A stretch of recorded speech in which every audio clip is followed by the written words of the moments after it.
Laing event ato which I was again involved katong induction sa new ministerial officers. So I spoke sa maupuan. We invited the mayor, the congressman, so dito po sila. Ang congressman dito, ang mayor wala kay gi-cut off man ang tanan nga mga signal. So wala na communication. Nagay ang congressman dito, di ba? But anyway, salamat sa inyong pagbiyahe. Pagbiyahe dito sa Cagayan de Oro, medyo taas-taas na biyahe and yet tuwa mo dito. So I hope na pagbalik ninyo dili ang magulbol o tamudmod mo yung inyong gidala. Because we really did our best nga kanang ma-accommodate pero doon na may kulang. Kasabi ninyo dito mga taga-admin, kaya ako'y labot at to. Igo lang po reporter. And then, ang uban sa inyo siguro, base mo na misinterpret ninyo nga wag lagi nagipapil sa birthday ni Bisha. Di ba? Because kato siya, we intended that to be not just my birthday, kundi honoring our pastors. So, mo ang mga pastors and pastors kung ngayon sila na atong invite. And then second, for economic purposes po. Kaya kapumagod kada usaan to ang bayad tag 900. Di ba? So, as possible, ato kung limit. Abot ko mga 200 plus katao na tag 900. Although, my God, kasi governor itagaan ko niya o discount. So, sige lang, sa sunod birthday, o my birthday, itaron kaya. Ha?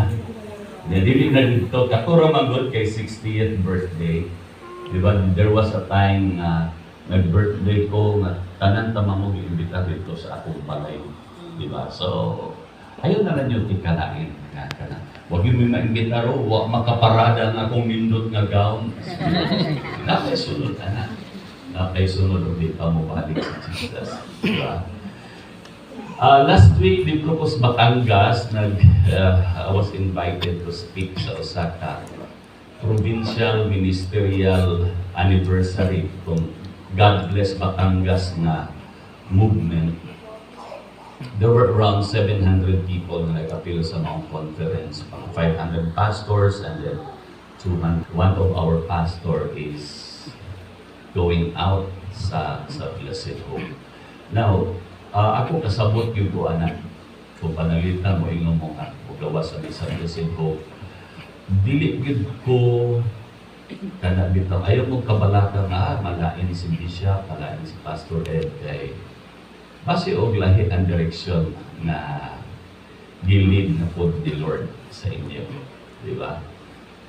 As long na mugawas ka nga tungod sa bag-o nga leading ni Lord wala ko'y problema, pero pag mugawas ka just because nga awan ako ganahi anak ka Pastor Ed o ganahi kay Pastor G ay napandol ko kay Pastor Juan, there is something wrong into that. Ang problema wala sa ila na sa imo. Because in the first place, ni ang makadere para sa Dios. Unless when ka sa ako bigawas ko sa bisilo kay napandol ko kang Jesus, wag yung tagaan ka pagkagpipig. Tagaan ka pagkagpipig. But for as long na tao ang rason, hindi siya justifiable. Anyway, but we still respect that. Ato yan kong i-respect ko. Si Regine is usama ko siya sa kanang mga kamay pang nagtubo. And then, usa sa mga anak dapat dari sa Negros. But since he decided mo gawa sa Blessed Hope, then ako nang i-respeto. Pastor Jing, di ba? Pastor Eddie. Ato siya i-respeto. In the same manner, ang uban sa inyo, mo nga amo, gawas na mi, amo ko na i-respeto. Yun the reason why, wala maglubi mo anhiyo ni Cross para magkontrolar sa inyo. Di anhiyo sa Cross para mag-apang sa inyo. Diba? Habang ni, build up mo, and then pag pariragulan ng bata, diba na yung bata, pag sa gamay pa, ibon yung alalayan, sige, lakaw, pag makalakaw na, di naging mo. Ako as executive pastor sa Blessed Hope, I'm the one running, overseeing the whole of Blessed Hope. Mga churches sa Mindanao, Visayas, Luzon, ug sa Gawas. So mo nang usay ako mag-basic kay kabagbiyahe. Pag-abot sa Visayas region, si Pastor Ed maoy overseer dere. Only lang nga si Pastor Ed nakapokus po siya dere sa northern ba southern, no? Sa southern ba. I told him yesterday na one day, mo gani siya nahitabo, there will be somebody nga i-raise up ni Lord nga mo'y mag-oversight sa southern. Di ba? And then, ang central si Pastor Jean. So, para at least maklaro na to na siya. Because we want to plant churches, there is a Negros. Until the day nga, doon na po yung Negros overseer. Karon si Pastor Ed is the Negros overseer at Visayas overseer. Now, doon ay gamay nga mga gagahapon, ituyo na ko mo anhiog sa'yo para na-istorya na ko si Pastor Jacob, si Pastor Ed, kagabi nag-istorya mi. And I made the issue clear. Katutanan nga naa sa Central, Dumaguete, kanang mga area diha. Ang inyong immediate na supervisor, immediate overseer, si Pastor Jing. No? Pag dili na makaya ni Pastor Jing, ayaw mo musaka kay Pastor Ed. Ayaw niyo batasana nga moderitso mo kay Pastor Ed. Pastor Jing ang inyong overseer. While diri karon sa South, for the meantime, si Pastor Ed, siya mo oversight. So, tanan ninyo nga ayaw mo, reklamo, pagpanaway, ayun dito sa iya, istorya. Ayaw, istorya yung anak mong apay, kay binigyan ko na siya makasulbad. Di ba? But, ang bigger picture is this. Anita mo, plant out church Cebu, plant Sikihor, plant Bohol. All of these churches will be oversight by Pastor Ed. And then the day will come na all the churches sa Negros will be oversighted by Pastor Jing. Pagkanak na siya na set up. Di ba? So, kinsa man ang i-appoint ni Pastor Ed dere sa South, na po North. Na po North na ang grupo di siya kay wala kay maklaro ang atong ulan o sige lang ako nagdeklaro na so mo ni siya ang rason nga nang magklaro sa inyo. Si Pastor Jing has the right to correct you among mga sa Central to correct you, to rebuke you, and to mentor you. Pwede siya mahimong mentor, pwede po tormentor. Depende lang kung unsa ang iyong attitude. Okay, and that is what I believe you have been doing. Pero, mo man siya pamilya. Ay, kami lang sa ako. Kaya siya mami kaigsuon. Yung minilalis. Yung minilalis, pero, kanapit mo pagbulag, dili siya option. Kaya pamilya man doon siya. So, sa Blessed Hope, dili lang ka organization, kung dili pamilya ka. Diba? Pamilya, so, huwag ito makatawag mo kay Pastor Jing, kay Pastor Ed na Papa, buban tawag nila sa ako tatay, daddy, because pamilya ka. Diba? Pamilya mo. So at least klaro na siya. Pastor Jing, punong na pagka-politiko. Pagsugod na pagka-overseer. Diba? So, karo ako ipadungog sa inyo, hindi na siya magpolitiko, hindi na siya maubay, paabot ko ng ang pastor, dili na inana ang sistema, siya na mo yung desisyon. Pini mo imong gimuon sa iyo. And then, kita po ka mga overseer, dito na to sila kung gawas din sila. Dito na to, kaya naman, dagang magbukayo ang kinahanglan o na ka na magpatudlo, gusto magpatudlo, di ba?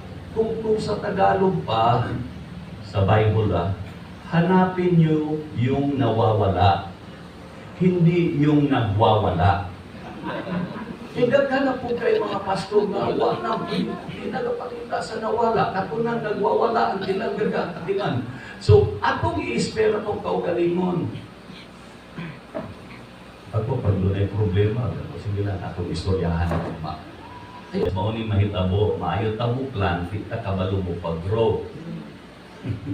Kita kabalo mo padako sa church. So, kunya ang design na ba sa Diyos, basta doon ay kinabuhi, mamuna.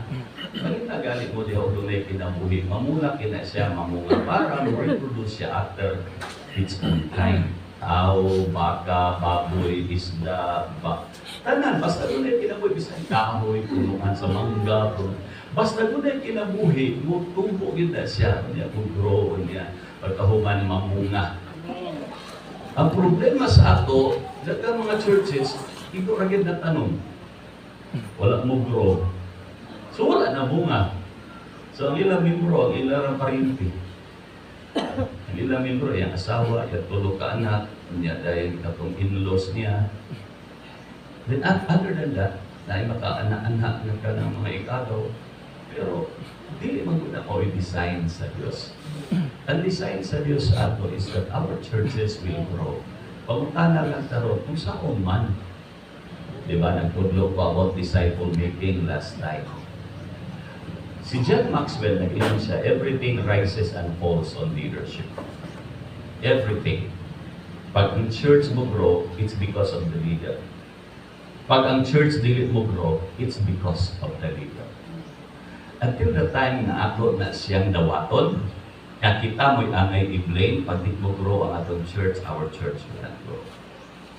Nga naman, because gusto ta o kausaban, pero di ta gusto mausaban. Dagan kay mga pastor, gusto sila mag-grow ang ilang church, pero sila, wa sila mausap. Ingon pa ni Albert Einstein, buang. Dahil pwede tayo magpamimbro dito. Naposible di ay, sabi magbuko ka mo mag-iswila. Kinsabay ka ingon sa imo nga ang pagka-pastor, kinahanglan ka mo mag-iswila. Kinsabay nagtudlo sa imo nga, kinahanglan may ka mo in-English para mo daghan imong membro. Hallelujah.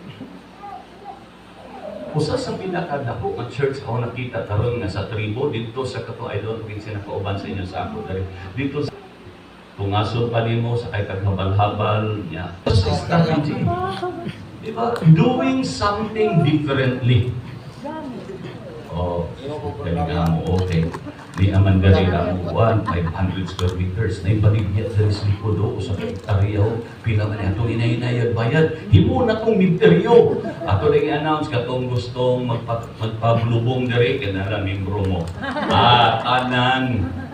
tanan na magpamimbro kaya wa kay problema lapit dili ka kontra sakop ka siyawa wa gyud ka niya interdinan sa sige lang. Di ba doon na tayo dula sa una ka ng papintero? Na doon ay tubig-tubig. Abi ni mo apil ka, wakil kay labot sa kwinta. Kung ikaw tubig-tubig ka, tinala ka, magdagandagan ka, makadakpon. Ay, tubig-tubig ka man di ay. Wala, joke only di ay ka. So I hope na dili, pag nakakit ay mga problema, kita, nabantayan ko siya wala. Bribe yun ng yawa o nabantayan ko niya. That means ka nakuha ni mo yung atensyon. Asawa, ang problema po, way uyab. Okay! Ang uban po naman, ang ilang problema, ilang anak. Lagi na siya yung problema. Diba? Ang problema, part yun na siya sa atong pagkinabuhi. So, ibig ka na niyo ng problema. Pundili, para kitang mga leaders, tudluan ni Lord, gamiton ni sila. Hallelujah. Para ma-equip ta, para sa mas dako nga task nga giandam ni Lord sa ato. Kaya kung ato ang kapasidad, usara ka baso, bisang pag ibukbuk ni mo diya usa ka litro, usara gina ka baso ang mapol. Mahimutan usa ka litro, ibukbuk ni mo isa ka litro, siko o usa ka litro, di ba? So in other words, sa simbahan, ni siya, ang barometro, pastor. Kapasidad sa pastor. Maong doon ay mga mentoring na susamahan niya. Tulo quickly, nung wala kayo na po nga oras. Pero, pito kabuka nga angay na itong timanan, ingon nga mga pastor. Para nga ang atong church, padayon nga mag-grow o dili mag-stagnate. And growth is always a sign of life. Pag wala na kay kinabuhi, di na mo-grow. Pero pag doon na galing siya kinabuhi, mo-grow yun na siya. Diba? Okay. So, unsaon man nga ang atong mga ministries, ang atong mga churches, dili siya mag-stagnate. Dili nga katong pagsugod ni mo, pero merong tulog ka tuig, abot na dahil mong 50. animal. Maging mo ka og trap, di ba? Ang problema kay kining maong animal nga imo ganakon, wa gid siya kay balo. Na trap, nakasulod na dahil siya sa trap. Nan until mo close na ang trap o di ba ka na gapos na siya, ay siya makaibalong, hala ng trap dahil ko. There are so many pastors, kawa sila kabalo, na misulod na dahil sila sa trap. Pag-grow ang potential, ang abilidad sa usa ka pastor, mo-grow ang iyang simbahan. So in other words, kung dili mo grow ang inyong simbahan, it's all because wala ka mo grow personally. Mga pastor o mga professionals, mga businessman. Ang problema na akong nakita kayo is, kung saan na ako pag-reach sa ilang, hindi pa ko kabalong English. O di ba? Kabalo ko musulat, kaya may graduate di ako. Pero ka na pag-istorya bitaw na in English. Lisod ba na siya? Kaya dahil isa ka pastor, maingon siya na hindi ko ganaan ng English. Kaya pag in English na ko, maglabad ako ulo. Naku nga nung maglabad na ni mong ulo, siya kay binisaya man na siya, unya ako dayong i-translate diri sa akong mind. Maglabad na din ako ulo sa diha. Libro na in English. So sahay, maglabad lagi akong ulo kaya di mong kasabot. Pero ayaw yung kong katawin, kaya pagkatawaan ko, di mo, muhunong naman din ko. So my wife was so patient enough to teach me, correct me. Kaya usahay, bisan ka ng paggamit ng pronoun nga he o she, his o her, galibok po na, balik ba, baylo-baylo lagi na. Di ba? Gawa sa ka ng pag-understand sa grammar, ang pronunciation na po. Ang pag-pronounce. Maminaw po siya, mag-record po siya sa akong buwali. So pagkahuman na mag-istorya namin, babes, sayo imong pagka-pronounce ano. Sayo ang imong paggamit sa tenses ano. So, later on, nagkakaroon ako, magbasa rin kong Bible, basta dugay kayo, magabiin, nasaktan ako sa Pastor Ed. Nanatanan sa Bible, nanatanan sa YouTube. Doon ay mga conference kaya na goal setting. Apil mo kay para kabalumugod sa ang pag-set up of goals. Okay? Second trap na kahimuon sa yawa sa ato is when He will cause us to stop caring. When He will cause us to stop caring. Sa tao, ang ato lang kay basta naa sila matag Domingo o pera na, but we are not there, kauban sa ila, pagpanahon sa mga challenging moments sa ilang kinabuhi, wala pa niya. Ako lang gusto nga naa sila pag Sunday. But ang pinakadakuan is when we stop caring about our spiritual life. We stop caring. Dagang mga pastors karon, they are in the ministry but their heart is far away from God. Spend time of prayer. Anyway, they stop caring about their spiritual life. Pag mayutabo na gaya na siya, makita na din nato nga ang paghimo sa buluhaton sa Ginoo, bukat na siya, burden na siya. Burden na siya. Una, tungod kay Domingo karon, kinahanglan nga musimba ka. Ikaduha, tungod kay ang Dios nagtanaw sa ikapitong adlaw o unang adlaw para panahon sa pagsimba. Ang ikatulo, pinakadako nga rason nga musimba ka, tungod kay ikaw ang pastor. Kinahanglan church. Sa ako na sa inyo wala. Dapat tayo na kung tayo magkali. Yan ang pag sa kapastor magkakali. Hindi na kung magbalik-balik yung taani. Magmahay man mo sa ako, pero palayon yung pag-ingon sa inyo, nga ang kanang pagkalit, dili gina siya maayo na batasan sa pagpangalaga sa kanya. Yan ang pagkalit. Inakukalus ako man yun mo mausap. Kung nagpaabot kong ako'y mausap na di na mahitabo, di yun mahitabo na itolerate na ko ang inyong pagkalit. Hindi na, sakitan na sila. Hindi na po nga. Kabalo mo nga nung gakalit mo, dili tungod kay inyong balay layo sa simbahan.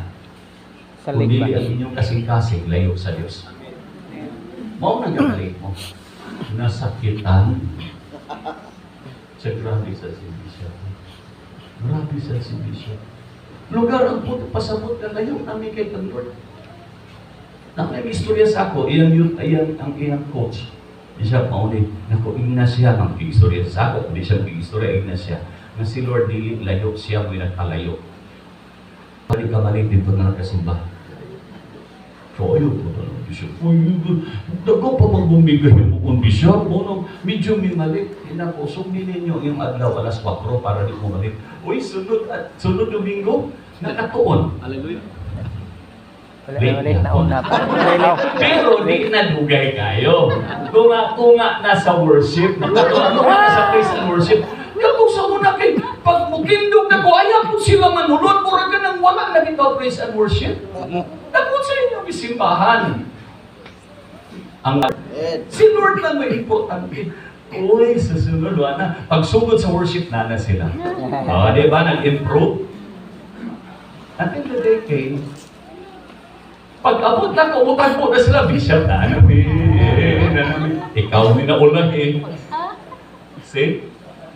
When we start carrying our heart, then ma-in-tune siya. Ma-in-tune. Okay?